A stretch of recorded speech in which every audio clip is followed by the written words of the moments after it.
Viral bule di Bali bawa mobil Pajero sampai nyasar ke laut.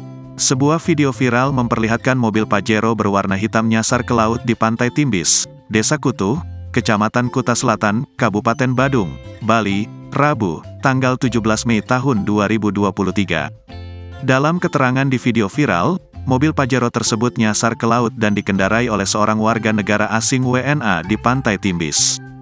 Kapolsek Kuta Selatan Kompol Nyoman Karang Adiputra membenarkan kejadian tersebut dan pihaknya belum mengetahui identitas WNA tersebut.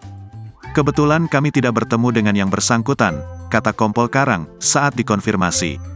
Ia menyebutkan, bahwa dari keterangan warga setempat yang mengendarai mobil tersebut adalah seorang bule mabuk.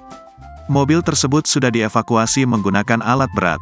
Info dari warga, bule dalam kondisi mabuk dan mobil sudah diangkut ke jalan raya, ujarnya.